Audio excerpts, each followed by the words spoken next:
नमस्कार, मैं हूं माधुरी। वन इंडिया न्यूज में आप सभी का स्वागत है। वर्तमान युग लोकतंत्र का है। इस प्रणाली की लाख खामियों के बावजूद आधुनिक दुनिया अपने आप को लोकतांत्रिक व्यवस्था कहलवाना पसंद करती है। यहाँ तक कि मजहबी राजनीतिक व्यवस्था वाले देश भी अपने नाम में किसी न किसी तरह लोकतंत्र शब्द को शामिल करके स्वयं को प्रगतिशील साबित करने का प्रयास करते हैं। पर आश्चर्य की बात है कि लोहावरणवादी कम्युनिस्ट व्यवस्था को जबरन ढो रही चीन की जनता ने आज से 4 दशक पहले लोकतंत्र के पक्ष में आवाज उठाई तो उसे टैंकों से रौंद दिया गया और आज लोकतांत्रिक वैश्विक समाज उस घटना को लगभग भूल सा गया है। दरअसल 4 जून 1989 में चीन के बीजिंग का तियानमेन चौक बड़े पैमाने पर विरोध प्रदर्शनों का केंद्र बना, जिसे चीन के कम्युनिस्ट शासकों ने बुरी तरह कुचल दिया। इसके पृष्ठभूमि में जाएं तो पता चलता है कि 1980 के दशक में चीन बड़े बदलावों से गुजर रहा था। सत्तारूढ़ कम्युनिस्ट पार्टी ने कुछ निजी कंपनियों और विदेशी निवेश को अनुमति देना शुरू कर दिया था। चीनी नेता डेंग जियाओपिंग को इससे अर्थव्यवस्था को बढ़ावा मिलने और लोगों का जीवन स्तर ऊपर उठने की आशा थी। इस कदम से राजनीतिक खुलेपन की उम्मीद भी जगी थी, लेकिन उस समय कम्युनिस्ट पार्टी 2 भागों में बंट गई। एक वर्ग जो तीव्र परिवर्तन की मांग कर रहा था और दूसरा वो जो कठोर राज्य नियंत्रण बनाए रखना चाहता था। इस दौरान छात्रों के नेतृत्व में विरोध प्रदर्शन शुरू हुए। इसमें भाग लेने वालों में वो लोग शामिल थे जो विदेश में रह चुके थे और नए विचारों और उच्च जीवन स्तर से परिचित थे। 1989 में अधिक राजनीतिक स्वतंत्रता की मांग के साथ विरोध प्रदर्शन बढ़ गए। प्रदर्शनकारियों को एक प्रमुख राजनीतिज्ञ जिनका नाम था हु याओमांग, उनसे प्रोत्साहन मिला, जिन्होंने कुछ आर्थिक और राजनीतिक परिवर्तनों की देखरेख की। 2 वर्ष पहले राजनीतिक विरोधियों ने उन्हें पार्टी के शीर्ष पद से हटा दिया था। अप्रैल में हु की मौत हो गई। उनके अंतिम संस्कार के दिन हजारों लोग एकत्रित हुए और उन्होंने अधिक अभिव्यक्ति की स्वतंत्रता और कम सेंसरशिप की मांग की। अगले सप्ताहों में प्रदर्शनकारी तियानमेन चौक पर एकत्र हुए, जिनकी अनुमानित संख्या 10 लाख थी। तत्कालीन कम्युनिस्ट व्यवस्था ने इस दौरान न केवल हजारों निर्दोष नागरिकों, विशेषकर छात्रों और श्रमिकों का निर्मम दमन किया, बल्कि करोड़ों चीनी नागरिकों के मौलिक संवैधानिक अधिकारों को भी रौंद दिया। 3-4 जून की रात चीन की जनमुक्ति सेना ने बख्तरबंद टैंकों और हथियारों से छात्रों पर हमला किया। हजारों की संख्या में निर्दोष लोगों की हत्या कर दी गई। ये भयावह घटना इतिहास में 4 जून की घटना या तियानमेन नरसंहार के नाम से दर्ज है, जो आज भी चीन में एक वर्जित विषय बना हुआ है। घटना वाले दिन बीजिंग की सड़कों पर वो भयावह मंजर शुरू हुआ। चीनी सेना ने राजधानी में प्रवेश कर गोलीबारी शुरू कर दी, जिससे प्रारंभिक रिपोर्टों के अनुसार 35-36 लोग मारे गए। लेकिन ये तो केवल शुरुआत थी।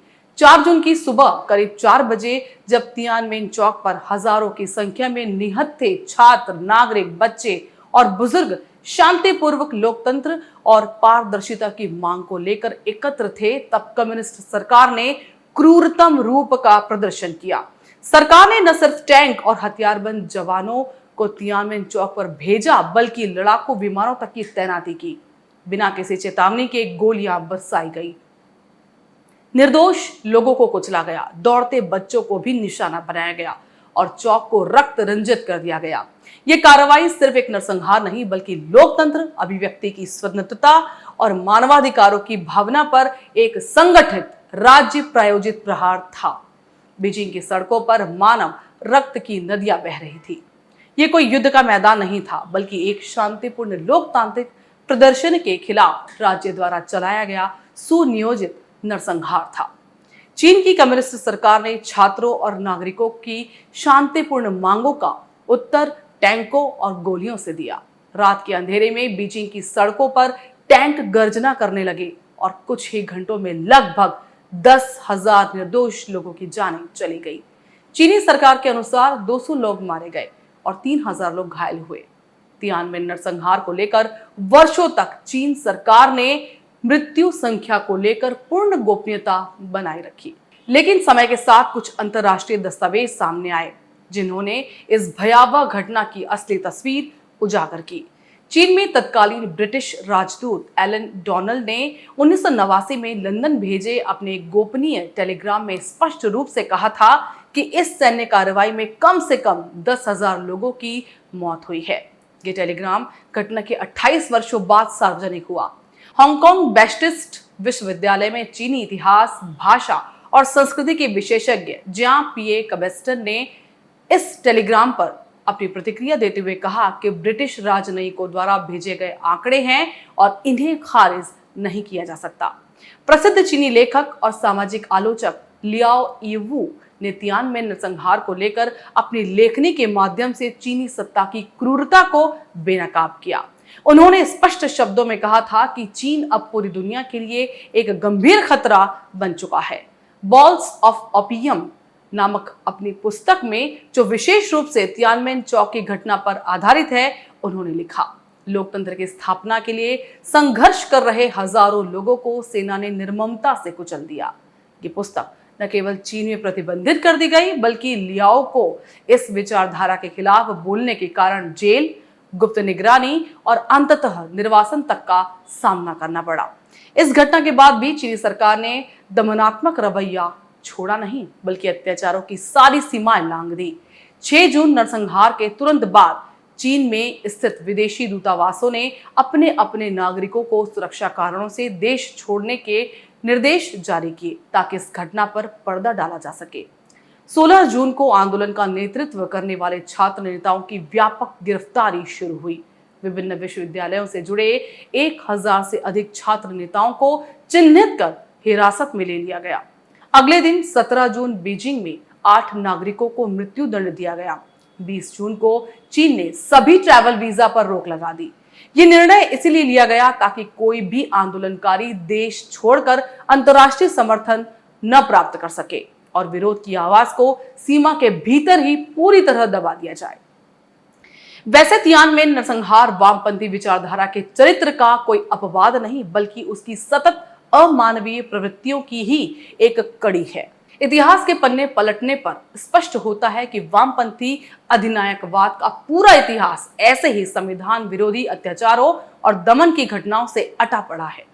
लेनिन के नेतृत्व में बल्शेविक क्रांति के बाद लाखों विरोधियों का दमन, स्टालिन के ग्रेट पर्स के दौरान अनुमानित 2 करोड़ से अधिक लोगों की हत्या और माओ त्से तुंग के ग्रेट लीप फॉरवर्ड और कल्चरल रेवोल्यूशन में करोड़ों लोगों की मौतें ये दिखाती है कि वामपंथी शासन अक्सर आलोचना और विरोध को कुचलने के लिए नरसंहार और दमन को ही नीति का रूप दे देता है।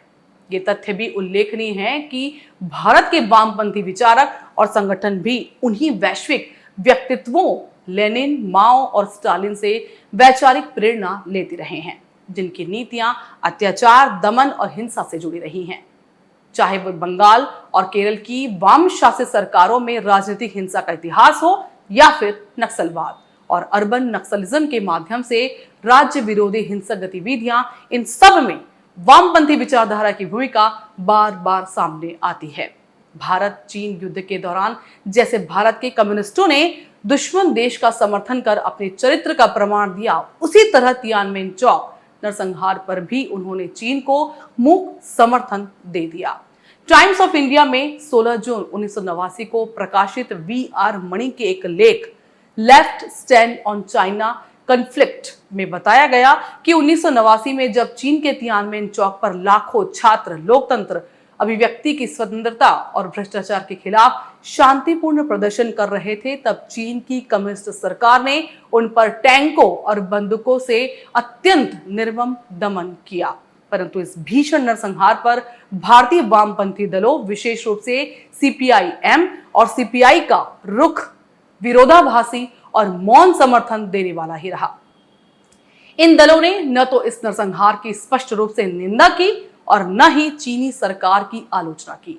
सीपीआई-एम ने इसे चीन का आंतरिक मामला बताकर टालने का प्रयास किया और छात्रों की गतिविधियों को राजनीतिक अस्थिरता फैलाने वाला कहकर चीन की कार्रवाई को परोक्ष रूप से उचित ठहराया। टाइम्स ऑफ इंडिया के ही 16 जनवरी 1990 को प्रकाशित संपादकीय में बताया गया कि भारतीय कम्युनिस्ट पार्टी मार्क्सवादी ने सार्वजनिक रूप से तियानमेन चौक नरसंहार का बचाव किया। पार्टी के मुखपत्र देशाभिमानी, जो कि मलयालम में है, ने तियानमेन के छात्र प्रदर्शनकारियों को उपद्रवी कहा और चीनी सरकार की सैन्य कार्रवाई का समर्थन किया। दुखद बात है कि लोकतंत्र के पक्ष में उठी एक शक्तिशाली आवाज और चीनी लोगों ने जनतंत्र के लिए दिए गए उस बलिदान को दुनिया ने भुला दिया। आखिर कैसे? खबरों का सिलसिला जारी है, बने रहिए वन इंडिया न्यूज के साथ।